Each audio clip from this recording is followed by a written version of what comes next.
iniciar esta tarde con el tema del síndrome nefrótico. Y lo que quiero decirles es que vamos a tratar de orientar el asunto de la clase al síndrome nefrótico de cambios mínimos, que es el que afecta especialmente a niños menores de 10 años, y sobre todo porque es un síndrome nefrótico que debemos conocerlo, saber diagnosticarlo y tratarlo, ¿no? El resto del síndrome, que es el síndrome nefrótico, que como van a ver a continuación, los secundarismos y esas cosas, eso va a quedar en manos de los nefrólogos. Vamos a la primera diapositiva. Esa es la definición.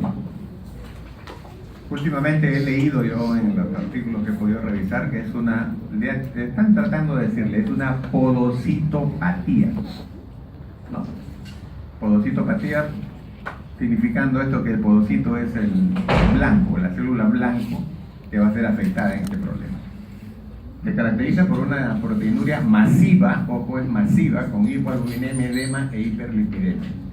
Y decirles también que la proteinuria no siempre se acompaña de las otras características, es decir, puede haber síndrome nefrótico sin edema, pero generalmente sucede en los casos crónicos, en las recaídas, no en el de inicio. En el de inicio casi siempre hay edema, y puede ser primario, la mayor parte de ellos, secundario y finalmente el genético. Vamos a la otra. Respecto a la epidemiología, tenemos que decirles que el pico de edad va entre los 2 años a los 3 años, y este dato es importante que lo recuerden, por favor. El 75% de los síndromes nefróticos, cambios mínimos, debutan antes de los 10 años. Y este dato es importante porque generalmente después de los 10 años los cambios mínimos pasan a disminuir en frecuencia, y entonces muchas veces en los niños mayores de 10 años ya estamos pidiendo biopsia, porque generalmente no son cambios mínimos. Está asociado con atopía, es decir, con asma, con rinitis alérgica, con dermatitis atópica, etc. La siguiente. Respecto a la fisiopatología, ¿qué hay de la fisiopatología? Porque la causa intrínseca no se conoce muy bien, pero dentro de la fisiopatología, por ejemplo, se habla de que hay un compromiso genético. ¿Por qué? Porque está relacionado al cromosoma 6, ¿no? Y algunos antígenos de histocompatibilidad que cuando están presentes alientan a la aparición de la enfermedad, y cuando no están presentes se caracterizan por esta histocompatibilidad. Vamos a la siguiente. ¿Qué hay de la inmunología? ¿Qué mecanismos inmunológicos hay metidos dentro del síndrome nefrótico? El primero de ellos es que hay una alteración de los linfocitos T, es decir, hay una disfunción de los linfocitos T, de tal manera que estos linfocitos T se alocan un poco y generan linfoquina glomerulotóxica que lesiona a la membrana basal al digerir los proteínglucanos, la lesiona.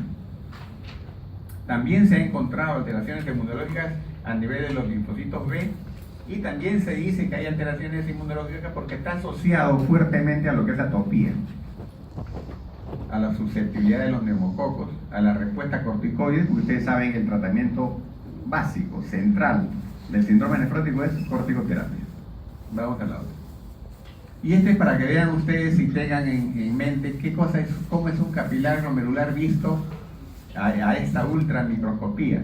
Y se van a dar cuenta que este de aquí, en medio naranja o rojo, es el vaso, que está abrazado por el podocito. Esta es la famosa célula podocitaria, que está abrazando al vaso, y en el intermedio está la membrana basal, que es esta parte celeste, ¿verdad? Esto viene a ser los podocitos. Los podocitos tienen unas prolongaciones que se llaman pedicelos, y entre pedicelo y pedicelo está el famoso diafragma de hendidura de filtración. ¿Por qué le digo famoso? Porque este diafragma de hendidura de filtración va a desaparecer, se va a lesionar, así como también se va a lesionar el podocito. Ya, vamos al siguiente. Este es esquemáticamente una membrana basal glomerular. Está compuesta por el podocito, lo ven ustedes, el podocito, la membrana basal y el endotelio fenestrado. ¿Por qué le llaman fenestrado? Porque tiene huequitos, poros. La característica de esta membrana basal es que está cargada negativamente. Fíjense ustedes, cargas negativas en el podocito, en la membrana basal y en el endotelio. ¿Y por qué está cargado negativamente? Porque las proteínas, como la albúmina, que es la que aparece en el síndrome nefrótico, que tiene carga negativa, no va a poder atravesarlo. Negativo, negativo se repelen. ¿No? Y la otra cosa está caracterizado porque tiene un diafragma de hendidura, que es este espacio que queda entre pedicelo y pedicelo. Este es el podocito, ¿no? Los pedicelos, este es el diafragma de hendidura, por el cual no va a poder atravesar las inmunoglobulinas, que son macromoléculas proteicas, no van a poder atravesar, salvo que se lesione, como vamos a ver qué es lo que sucede en el síndrome nefrótico. Vamos a la siguiente. Dicen también en la fisiopatología que hay alteraciones de la barrera glomerular. ¿Qué pasa con la barrera glomerular? Uno, hay una reducción de la carga aniónica. ¿Qué significa esto? Las cargas negativas, ¿verdad?, de la membrana glomerular se pierden, y debido a la pérdida de las cargas negativas, la albúmina va a pasar fácilmente por el glomérulo y va a llegar hasta la orina y se va a producir la albuminuria. Es decir, hay una reducción de la carga negativa o aniónica, y en segundo lugar se pierde el tamaño de los poros se hacen más grandes o se pierden, y entonces fácilmente las albúminas y las globulinas pueden atravesar y aparecer en orina, que es lo característico del síndrome nefrótico: proteinuria, albuminuria selectiva, ¿no? Vamos a la siguiente.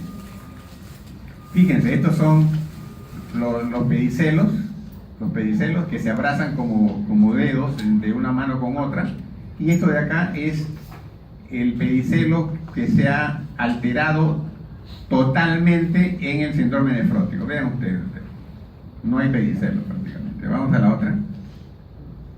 De tal manera de que lo que vamos a ver en la enfermedad de cambios mínimos es lo siguiente. Miren qué ha pasado con los podocitos. Los podocitos, que eran elevaditos, ¿no?, que parecían unos honguitos, unas cabezas de unos pulpos, se han achatado. La distancia entre uno y otro se ha agrandado. Se ha perdido la carga negativa, tanto del podocito, de la membrana basal y del endotelio. Se ha perdido la membrana basal, la carga negativa. ¿Y qué va a pasar? Las albúminas que tenían carga o que tienen carga negativa van a pasar fácilmente a la orina, y se va a provocar lo que es la albuminuria. Y no solamente van a atravesar las albúminas, sino moléculas más grandes, como las inmunoglobulinas que están aquí de rojo, que no importa la carga porque ya se perdió la carga, no van a ser atraídas tampoco, van a pasar libremente por estos poros que se han perdido o poros que se han agrandado. Entonces, finalmente vas a tener que un paciente con síndrome nefrótico orina sus albúminas y también orina sus inmunoglobulinas, pero especialmente las albúminas, porque es una proteína casi selectiva. Vamos a la siguiente. ¿Qué hay del edema? Ustedes conocen esta teoría, ¿no? La teoría clásica es la que nos han enseñado, la que me enseñaron a mí, que es la Underfield. ¿Qué cosa es la Underfield? Es disminución del volumen plasmático, del volumen circulante. Y si ustedes recuerdan, porque esta es una lámina que ustedes ya la conocen, en el síndrome nefrótico hay albuminuria, ¿no? Se orina albúmina. A la hora que se orina albúmina, la albúmina en la sangre baja, hipoalbuminemia, disminuye la presión oncótica del plasma, y el líquido que estaba dentro del plasma, como hay disminución de la presión oncótica, sale al exterior, al intersticio. Disminuye el volumen arterial efectivo y se estimula el sistema renina, angiotensina, aldosterona. Al final se produce aldosterona. ¿Y qué hace la aldosterona? Retiene sodio y por consiguiente se retiene agua, formándose el famoso edema de los pacientes nefróticos. Este mecanismo de acá, que era el clásico que explicaba hace algunos años, ha cambiado. Esto explica un poco nomás el síndrome nefrótico. Pero la siguiente diapositiva nos va a enseñar la otra teoría, que es la teoría del overfill. ¿Qué significa overfill? Es un intravascular lleno, repleto, aumentado, un volumen circulante aumentado. El anterior, el underfill, era disminuido, ¿no? Este es aumentado. ¿Y qué significa o qué quiere decir esta teoría? Que en el túbulo hay unas células epiteliales que tienen un canal epitelial de sodio que normalmente está inactivo. No funciona. No funciona. Ojo, no funciona. Pero, debido a que así como la albúmina se orina, el paciente filtra su albúmina y orina su albúmina, la plasmina también se filtra. Y la plasmina va a estimular ese canal epitelial de sodio que no funcionaba, que está inactivo. Y lo va a hacer funcionar de tal manera que se va a absorber sodio y lógicamente junto con el sodio se va a absorber agua y va a haber un edema en el intersticio. Entonces, esa teoría es bien interesante porque explica casi la mayor parte de los síndromes nefróticos, sobre todo el síndrome nefrótico de cambio mínimo. Y la tercera teoría, que es nueva también, vamos a la otra, que es que ocurre un aumento de los canales de sodio en el túbulo distal. ¿Y por qué se produce este aumento de canales de sodio? Porque la proteinuria, y ojo, la proteinuria en los pacientes con problemas renales daña más el riñón. Ese daño que ocasiona en el riñón hace que aparezcan los canales de sodio en el túbulo distal, y si hay canales de sodio se va a reabsorber sodio, se va a reabsorber agua y el paciente se va a hinchar, se va a edematizar. Vamos a la otra. Esas tres teorías son las que actualmente están vigentes al 2017. ¿Verdad? Hay dislipidemia también aumenta el colesterol, aumenta los triglicéridos, pero conservándose el HDL en cifras normales. Todo el resto aumenta en lípidos. Su perfil lipídico aumenta el colesterol, aumenta el triglicéridos, pero el HDL se permanece normal. Vamos a la siguiente. Y esta es la clasificación del síndrome nefrótico. Tienes el síndrome nefrótico primario, que es el 90%, el secundario, que es el 10%, y el síndrome nefrótico congénito o del lactante, que es de menos de un año, que es congénito o hereditario, ¿no? Decirles que en el síndrome nefrótico primario lo que está lesionado primariamente es el riñón. En el secundario el riñón se afecta, pero dentro de un contexto sistémico. Por ejemplo, una hepatitis B puede lesionar el riñón, pero también lesiona el hepatocito, ¿no? Y veamos qué síndromes primarios conocemos. Hay enfermedad de cambios mínimos, que ya quisiéramos nosotros que nuestros pacientes tuvieran esto, porque este tiene un pronóstico muy bueno. Hay el síndrome, la glomerulosclerosis focal y segmentaria, hay la glomerulosclerosis membranosa, hay la membrana proliferativa y hay la mesangial, de la que nos vamos a ocupar nosotros de la enfermedad de cambios mínimos. Y en el secundario, la hepatitis, la sífilis, el toxoplasma, el lupus, linfoma, etc., pueden provocar un síndrome nefrótico secundario. Y el congénito, que es en menos de 3 meses, y el infantil, que es entre 3 meses a 12 meses. Decirles entonces que un síndrome nefrótico en un niño menor de 1 año, en la vida va a hacer cambio mínimo. Es genético. Está involucrado la genética, la herencia. Vamos a la siguiente.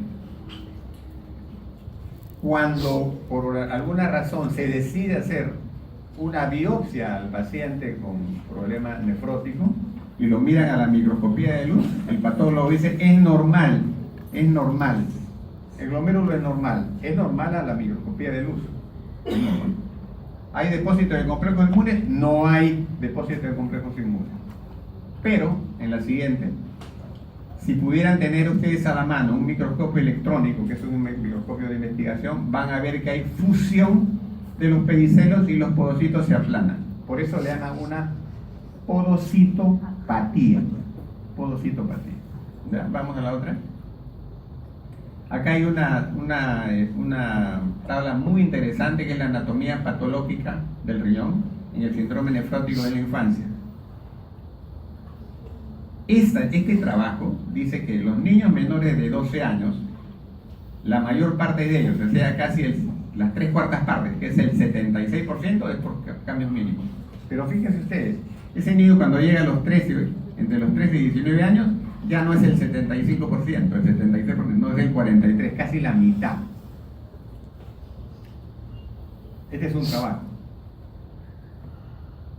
¿Qué es lo que actualmente ya más o menos se ha definido?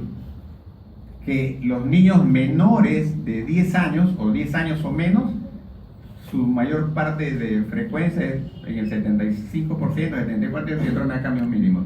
Y después de 10 años, para que se acuerden cuando conversábamos la parte de la epidemiología, los 10 años, de encima de los 10 años, la cantidad de síndrome nefrótico cambio mínimo disminuye.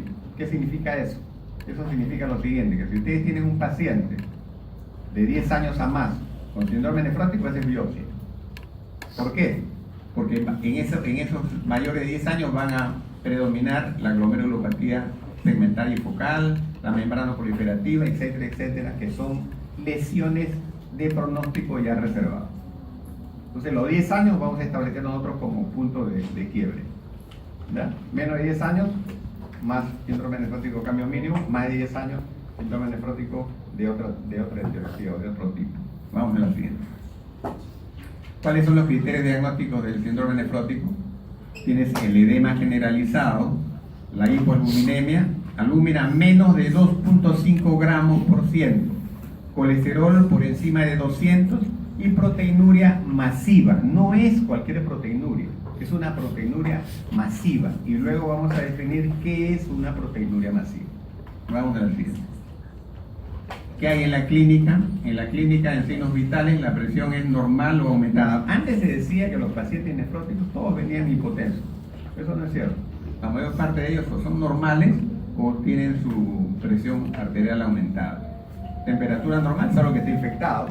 Imagínense ustedes que tu paciente venga con una peritonitis primaria, ese va a venir con fiebre, o con una celulitis.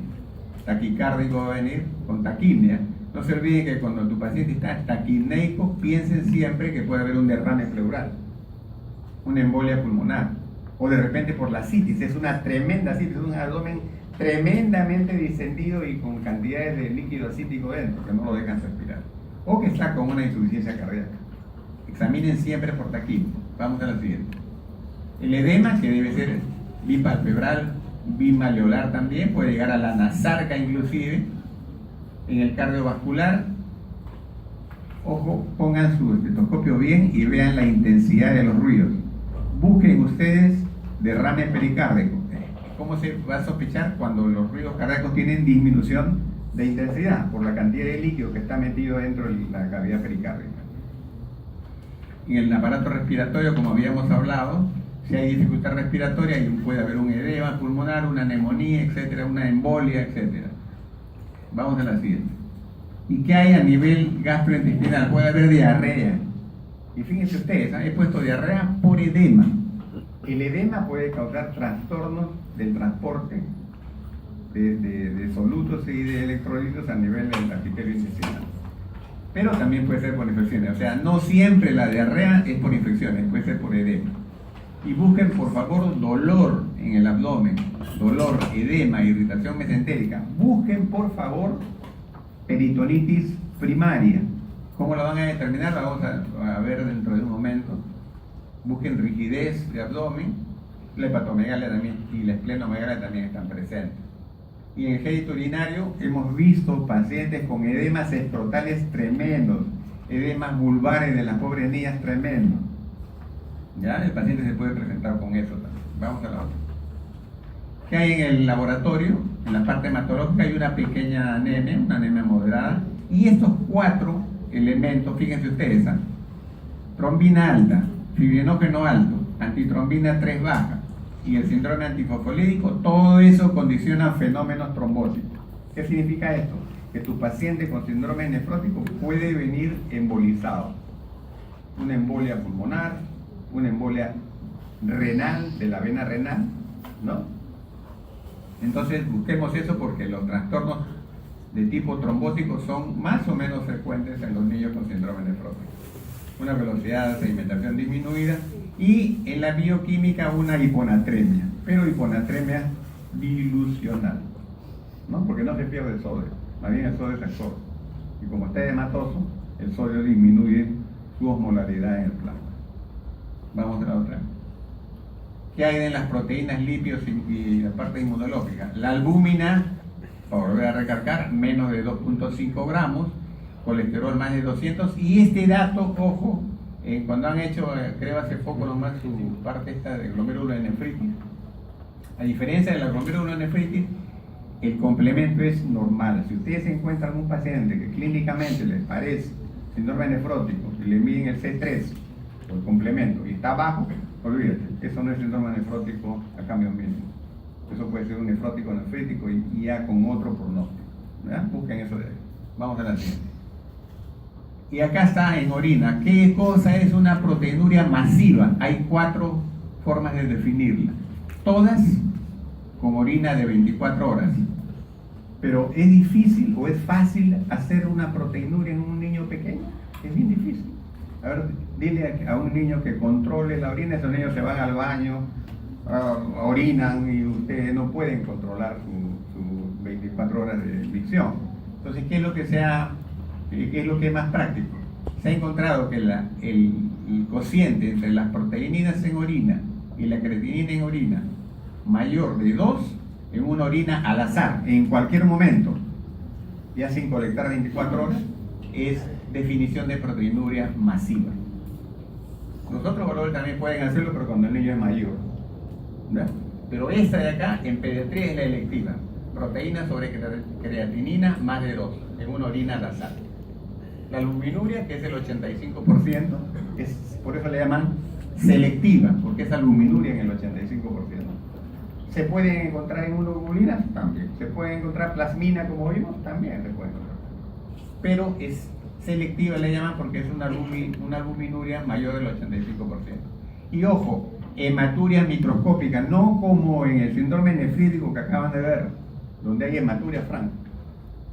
Si tú tienes un niño con un síndrome nefrótico sospechoso y con orina francamente hematúricas, ojo, tengan cuidado. Eso es biopsia, el síndrome nefrótico. ¿Por qué? Porque probablemente no sea cambios mínimos, ¿verdad? ¿Se hace la serología en el paciente con síndrome nefrótico? Sí. ¿Para qué? Para descartar secundarismo, ¿no? Células CLS, 3, ANA, ANCA, etcétera, etcétera, para descartar que no haya problemas sistémicos que están afectando el riñón como órgano, como segundo órgano. Y si tu médico a la hora que estás pasando visita y tú estás con tu paciente te va a decir, a ver doctor, hágame todas las órdenes y todas las interconsultas para desfocalizar al paciente. Como el paciente va a ser sometido a corticoterapia, a prednisona, en dosis importante, ese paciente va a hacer una inmunodeficiencia, aparte de la inmunodeficiencia que trae, ¿cierto? Entonces ustedes tendrán que pedirle un PPD, una radiografía de tórax buscando que haya una tuberculosis. Entonces la prevalencia de la tuberculosis en el país es altísima y que se nos pase. Imagínate a un paciente que esté con una infección tuberculosa y le das tu corticoide, ¿no? Vas a provocarle una diseminación de tu tuberculosis. Evaluación odontológica para ver si hay abscesos dentarios, otorrino para ver si hay sinusitis, parásitos y urocultivo. ¿Qué parásito le tendríamos temor de encontrarlo en un examen de parásitos en un niño con síndrome nefrótico? ¿Saben qué parásito es el que nos trae problemas? Hay que tener mucho cuidado. Es el Strongyloides stercorales. ¿Por qué? Porque esos pacientes que tienen esos parásitos y que son sometidos a corticoterapia pueden hacer una diseminación. Se pueden hacer un síndrome, una sepsis se pueden hacer. El paciente se puede morir no por síndrome nefrótico, sino por sepsis. ¿Verdad? Vamos a la otra. En imágenes se recomienda una ecografía con una radiografía de tórax. Vamos a la otra. Y estas son las indicaciones de biopsia. ¿En quiénes vamos a hacer biopsia? En todo lo que sospeche secundarismo, claro. En los hematúricos asociados a hipertensión arterial. Generalmente los pacientes que vienen con síndrome nefrótico pueden venir con presión arterial alta, pero breve, pocas horas nomás, un día de repente. Pero si ese paciente viene sostenidamente día a día en tu evolución, pasando visitas a tu paciente con hipertensión arterial, ese no es pues síndrome de cambios mínimos, ¿no? Ese es un síndrome nefrótico nefrítico, ¿no? O que tengas un paciente que tenga un C3 bajo, biopsia renal. Hematuria persistente o macroscópica, biopsia renal. Los córticos dependientes, los córticos resistentes, los recaedores frecuentes, biopsia renal. Y ojo, acá está lo que hablábamos inicialmente, todos los menores de 1 año y todos los mayores de 10 años. Los menores de 1 año porque vas a encontrar los congénitos, los mayores de 10 años porque vas a encontrarte con otra patología diferente de los síndromes de cambios médicos. O nefróticos que debutan con una evolución de enfermedad rápidamente progresiva. Le haces tú una creatinina, una urea a tu paciente con síndrome nefrótico, está alta. Pasa un día, 2 días, 3 días y sigue alta. Entonces es una incidencia renal, tiene oliguria. Ese paciente de ahí, que debuta así, va para biopsia renal.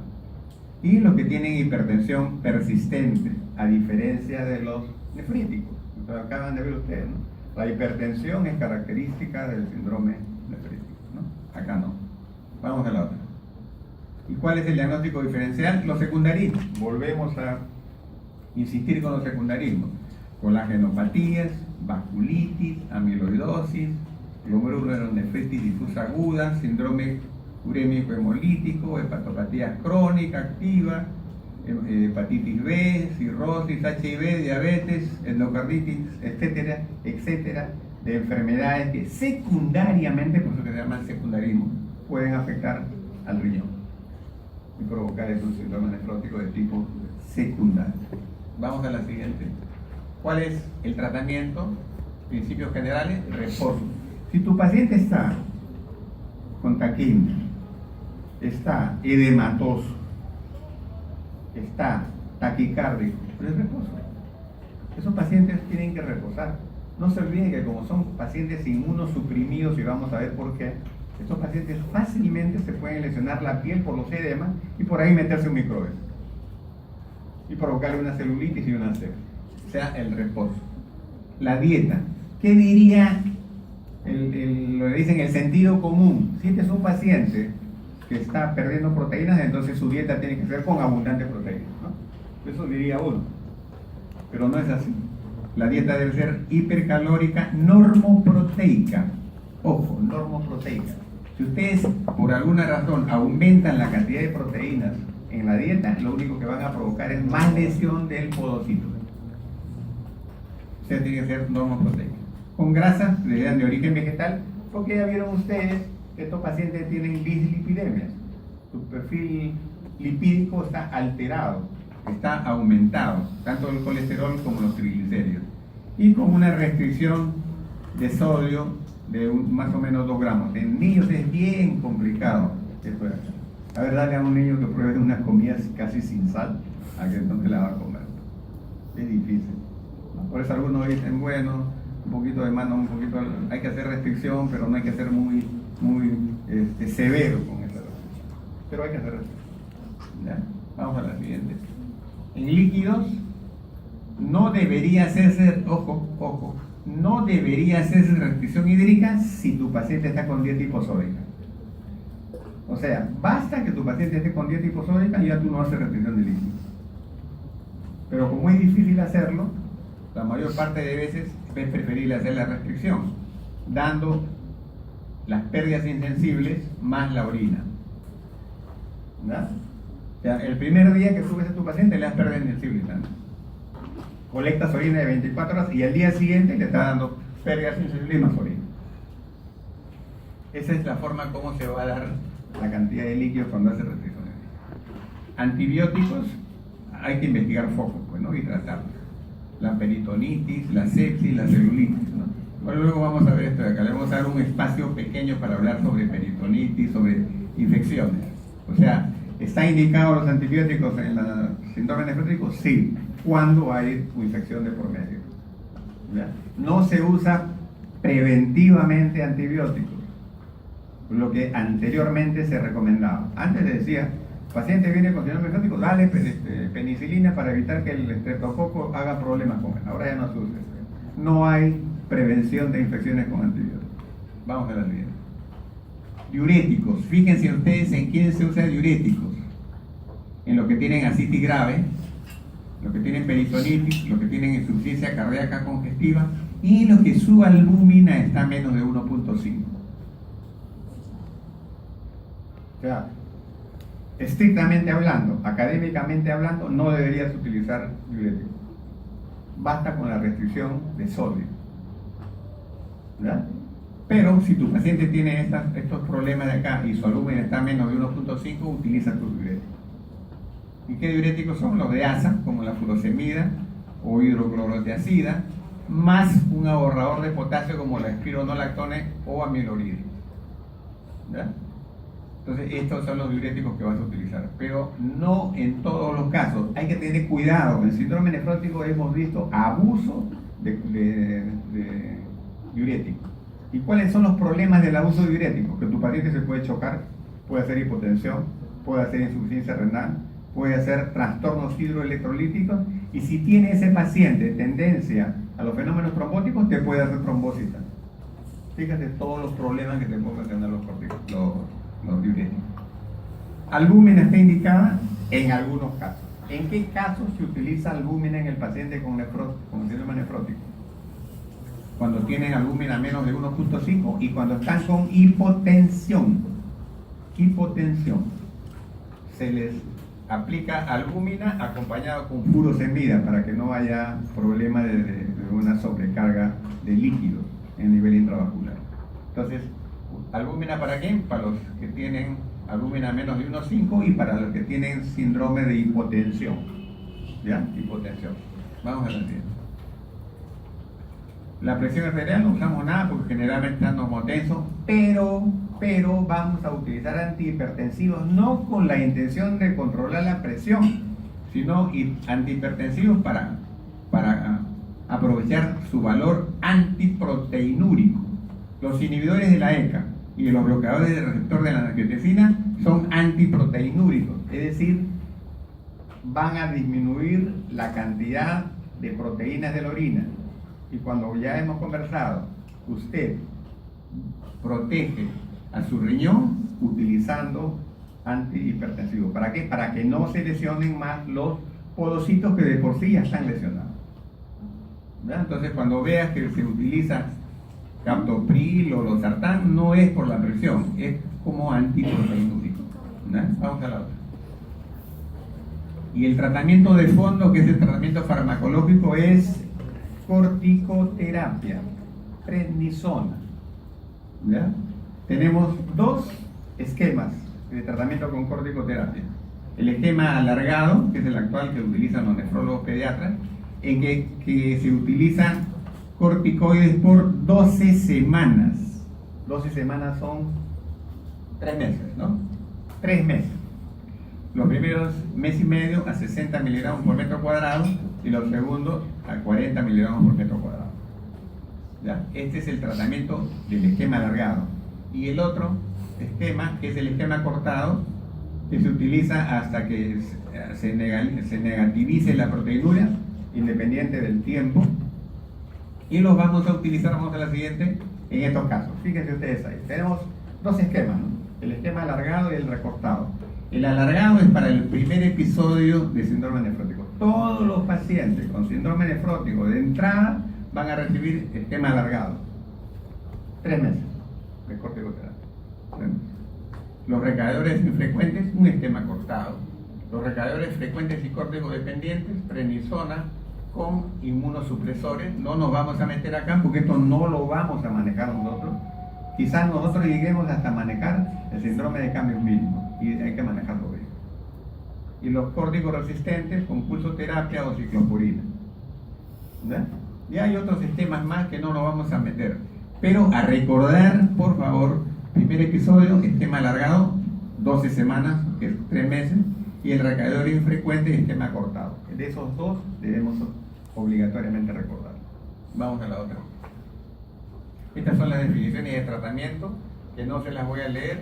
Ustedes tienen que leerlo ya más detenidamente en su casa, que es una remisión, que es una recaída, que es un recaedor frecuente, que es un córtico dependiente, que es un córtico resistente, para que puedan manejar a su paciente. ¿Ven? Vamos a la otra. Estas son las complicaciones, felizmente que no son muchas, ¿no? La mortalidad es 1 o 2%. Las infecciones. ¿Por qué el paciente nefrótico tiene mayor incidencia o prevalencia o porcentaje de infecciones? Porque son inmunodeficientes. ¿Y por qué son inmunodeficientes los pacientes nefróticos? Porque, en primer lugar, orinan un factor B, que es la properdina. La properdina es una opsonina. Fíjense, en inmunología, es una properdina, eso lo orina, el paciente lo pierde. ¿Por qué más? Porque tiene una disfunción del linfocito T. El linfocito T no funciona bien. El linfocito B tampoco funciona bien. Y además de todo esto de acá, por la corticoterapia que le vas a dar a tu paciente, ¿no? Porque le vas a dar prednisona, corticoterapia, a dosis alta. Entonces eso también produce inmunosupresión. Entonces, ¿por qué se infecta el paciente? Por esas cuatro o cinco variables que hemos dicho en este momento, ¿no? ¿Y qué infecciones son las que ustedes deben tener presentes y no se les debe escapar? Por favor, es la peritonitis primaria. ¿Y cómo se diagnostica una peritonitis primaria?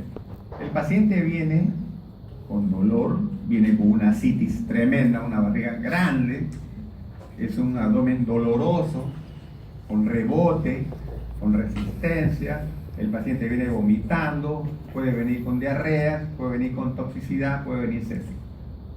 Esa es la clínica de su paciente.